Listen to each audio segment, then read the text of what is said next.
Morning, sir. Aray ko.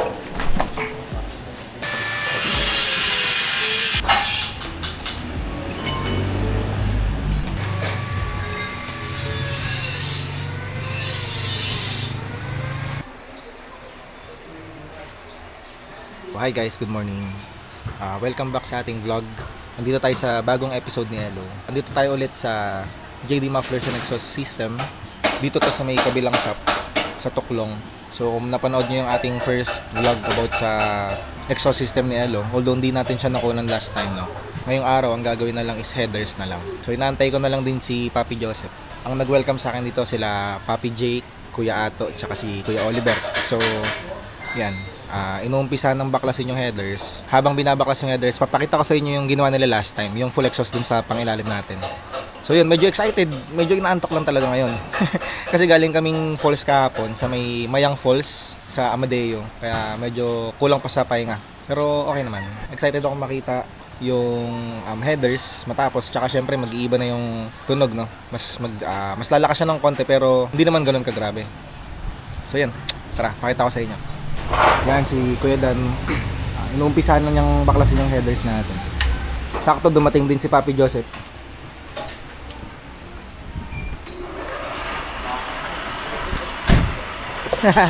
Musta? Yan, Papi Joseph. Hanggang gastos Oo.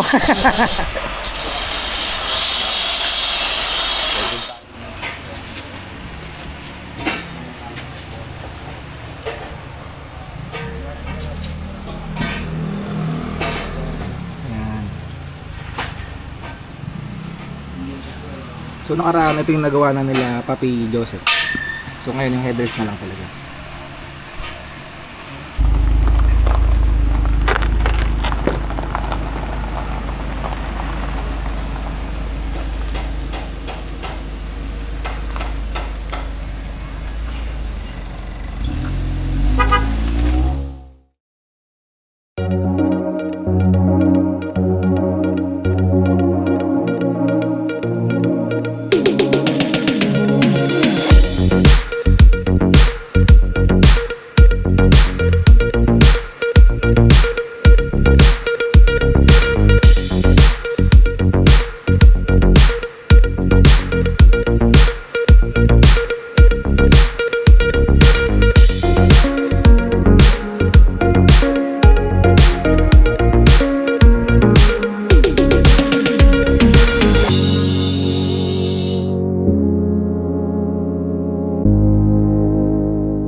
So dahil na inayos pa lang yung fitting ng headers, tayo ay kakain na muna, no?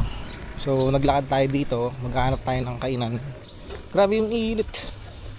Kaya kayo guys, nako, dapat alaga kayo sa tubig talaga. Especially ngayon, no? Grabe yung heat index, malagpas ng 40 degrees. Lalo ngayon, putik matagal pa magtatag-ulan. Mga July pa yan or June.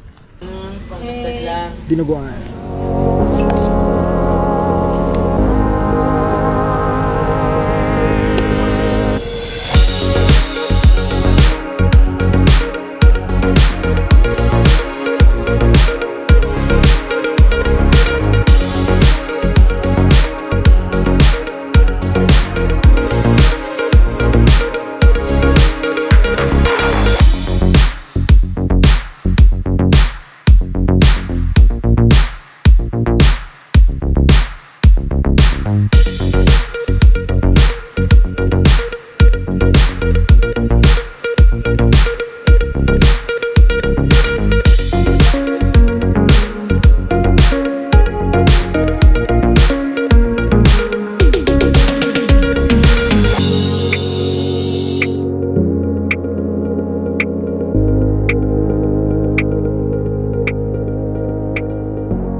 So ito na, moment of truth.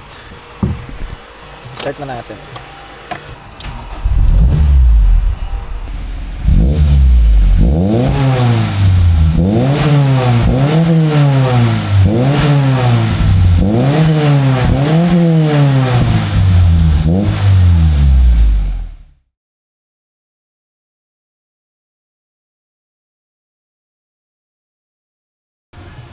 So, yun guys, tapos na ni Papi Joseph yung headers. So, kompleto na ano, Papi? Wala na. Tapos na? Oo, intake. Intake? Change engine. Stuck lang eh. Change engine. Change engine, hindi. So, ang ganda, sobrang solid. Ang ganda ng Diba? headers eh. Oo. Ang galing ni Papa Dan, tanang trumabaho. Siyempre. Smooth lang. In-upgrade natin yung headers mo kasi maliit yung inlet nun. Tapos 421 siya. Which is gusto ng mga Toyota Corolla natin yung mid at high at low and mid end ng performance ng sasakyan. Ma-achieve doon talaga sa headers. Yun nga. Yun. Malalaman ko pa mamaya. Malalaman mamaya kung may nagbago. Syempre nasa atin pa rin yan. How Oo. we drive. Tapos syempre maaari kailangan ng tuning dahil Oo nga. carb type tayo. So yun. Pero ang laki na nung nireview kanina ni Papa Dan. Iba na talaga yung Iba tunog na niya. yung buga niya. Parang mas lumabas yung pagkabuo, ganun. Yung bigay nung 4 na silindro, mas naging smooth. Solid. Baka mawili ka kakapak ng gas eh. Ay, yun lang.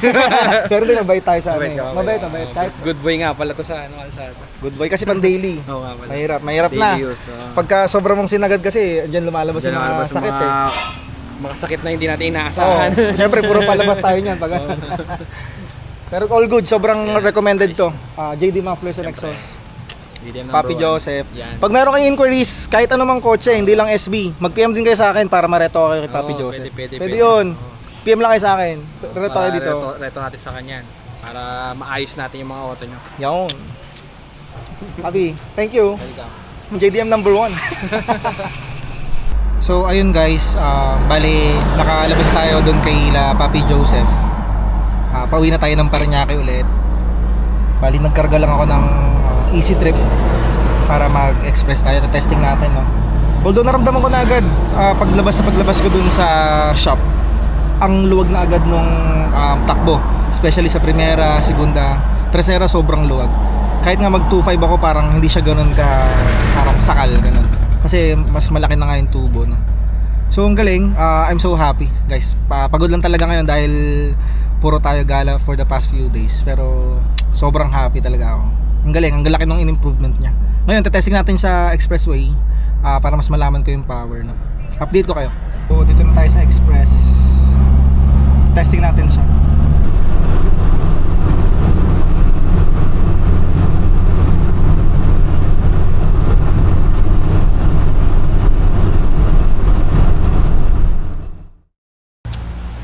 So what's up guys? Bali, nakauwi na tayo sa bahay. Feedback, review. Ang galing.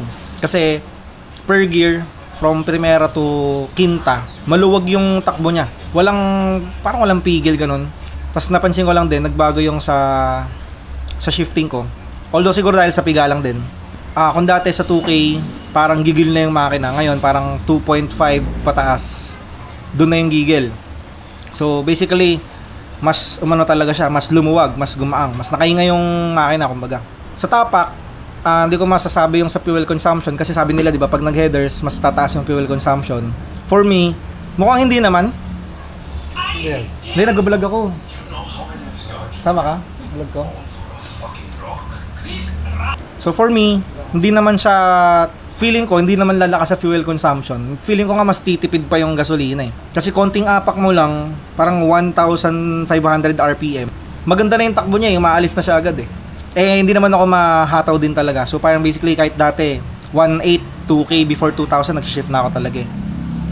Sa tunog naman, mas naging buo na yung tunog niya, yung labas ng exhaust kaysa compared sa dati na maganda bassy, 'di ba? Doon sa stock na headers pa tayo. Kasi naka-chambered muffler nga tayo pero full exhaust na rin. Tapos 18 na resonator. Okay naman, bassy, tahimik. Pero ngayon mas lumabas yung pagkabuo ng tunog. Pero pag naka-minor, talagang tahimik pa din. Hindi siya yung katulad ng ibang engine na kahit sa idle, maingay. Hindi siya ganoon. So I think mas titipid. Pero malalaman natin sa mga susunod na araw. Update ko rin kayo doon sa fuel consumption after my headers. Okay? So yun, hanggang dito na lang. Ako'y kakain muna. Yan ay pinrepare ng aking tita. Ayun, tita. Cheers! Bye-bye!